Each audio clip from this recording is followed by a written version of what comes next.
السلام عليكم ورحمة الله وبركاته. ازيكم؟ يا رب تكونوا كلكم بخير، في كامل صحة وفي أحسن حال. عايزين نبدأ كلامنا بالصلاة على الرسول عليه أفضل مليون صلاة وسلام. وأفكركم بقى بالوصفة بتاعت النهاردة. احنا لما عملنا مع بعض الفراخ البروستد، قلنا ان احنا لازم نعمل الرز اللي بيتاكل معاها.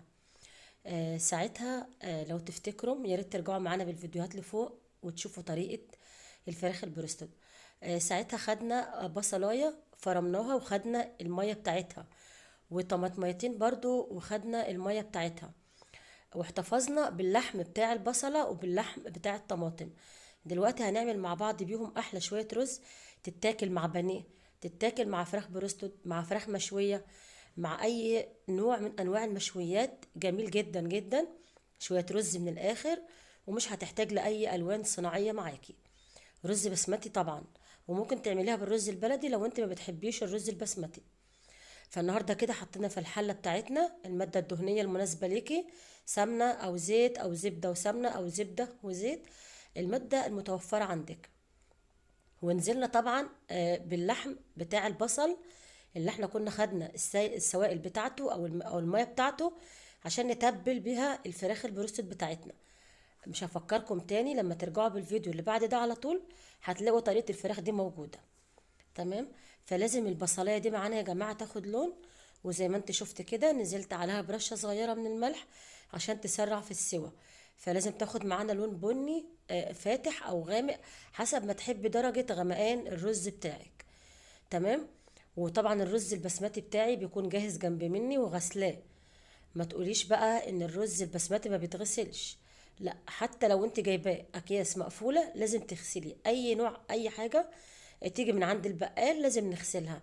ليه بقى؟ علشان هم بيروحوا بيوتهم بالليل وبيسيبوا المحلات دي يا جماعه، فالله اعلم بايه اللي بيحصل وايه اللي بيتم. فاحنا طبعا عشان خاطر الامانه لازم نغسل حاجتنا كويس جدا.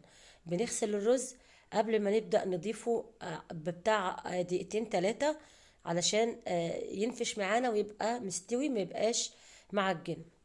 تمام كده. البصلايه دي لازم تاخد لون كويس جدا زي ما انت شايفه كده.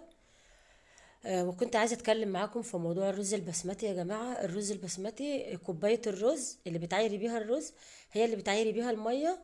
وفي ناس بتعمل الرز البسمتي كده من غير معيار، حسب بقى ما انت اتعودت عليه. فكوبايه الرز ليها كوبايتين بالظبط ميه باي كوبايه تعايري بيها الرز. زي ما انتوا شايفين كده البصليه بدات تاخد معانا لون. ادي التفل او اللحم بتاع الطماطم، انزل بيه زي ما انت شايفه كده، يا دوب بس ياخد لفه كده مع البصله. ومش محتاج طبعا ان احنا نخليه يعني يتسبك قوي او يغير لون الطماطم. احنا محتاجين لون الطماطم ده مع الرز. تمام كده. صلوا بينا على الرسول، وما تنسينيش بقى لايك تحت الفيديو على طول. وعندك كمان اشتراك هتلاقيه تحت الفيديو على طول برضو على ايدك الشمال، كلمة اشتراك بالاحمر، دوسي عليها. ويا ريت كمان لو فعلت زر الجرس عشان توصل لك فيديوهاتنا اول باول الجديد منها. وارجعوا بالفيديوهات يا جماعه وشوفوا فراخ البروستد جميله جدا جدا، عملناها بطريقه المحلات والمطاعم الكبيره. بصي مش هتبطلي تعمليها لاولادك. وسويناها من غير اي سوائل، سويناها في الزيت. طريقه جميله جدا جدا، والكل استغرب عليها وقال معقوله هي استوت؟ ايوه طبعا استوت، وكانت زي العسل. دلوقتي الطماطم بتاعتي زي ما انتم شايفين كده خدت لون. انزل عليها على طول بقى بمعلقه كبيره كده من الملح، زي ما انت شايفه كده. ونكون طبعا معانا كمان مكعب من المرقه حطيناه اهوت. ومعانا كمان بهارات، اي نوع بهارات موجوده عندك لو انت حابه، لو حابه تستغني عنها تمام. حطيت كمان كمون ناعم ومعلقه كبيره كركم. ونقلب ده كله تقليبه كويسه. زي ما انت شايفه كده الكركم مع المرقه بيخلي طعم الرز جميل جدا. لازم ندي الكركم تقليبه علشان يبدا ياخد معانا لون برضو غامق شويه عن اللون الاصفر قوي ده، عشان يبقى مناسب للون البصله ولون الطماطم. لازم تدي كل حاجه عندك التسويه بتاعتها كويسه، عشان خاطر توصلي لنتيجه مظبوطه. ننزل بالرز، كميه الرز الموجوده عندك لو كوبايه رز عليها كوبايتين ميه، لو كوبايتين رز عليهم 4 كوبايات ميه بنفس الكوبايه. ندي بقى تقليبه كويسه كده مع الماده الدهنيه لغايه ما نحس ان الكركم كله والتوابل والبصله والطماطم واي حاجه حطيناها اختلطت تماما مع الرز. تمام كده، وتبقى الميه جاهزه عندك. في ناس بتحط الميه مغليه، انا مش شرط عندي تبقى الميه مغليه، انا بحط ميه عاديه خالص من الحنفيه عادي، يعني بتستوي وبتخلي الرز، بتسوي الرز بتخليه زي الفل.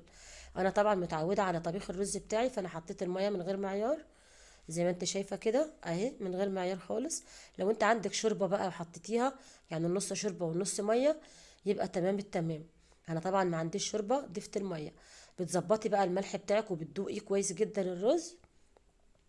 وبعد كده بنقلبه كويس زي ما انت شايفه كده، ونعلي عليه النار، ونغطي عليه ونسيبه يستوي لغايه ما ياخد يغلي وتشرب الميه دي تماما، ونحس ان الرز بتاعنا بدأ يتشرب الميه خالص. نهدي عليه النار وسط. تمام.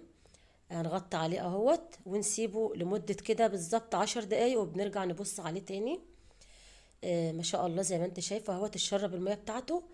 بنوطي عليه وبنسيبه بتاع 3 4 دقايق كده. خلي بالك احنا هنبدأ نقلبه دلوقتي. بعد ما سيبناه 3 4 دقايق لازم نديله التقليبه دي من فوق لتحت.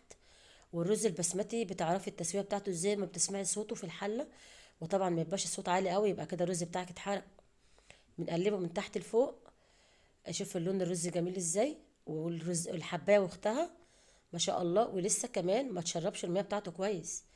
تمام. نديله التقليبه دي ونغطي عليه ونسيبه كمان لمده 3 دقايق. خلي بالكم يا جماعه الرز اللي مرحله معينه في التسويه. يلا بقى مع بعض نقدمه. شايفه بتقدمي مع سلطه، مع اي نوع فراخ انت بتحبيها. ادي الرز اهوت ما شاء الله عليه، ريحته جميله جدا جدا. مش محتاج اي توابل اكتر من اللي احنا حطيناها.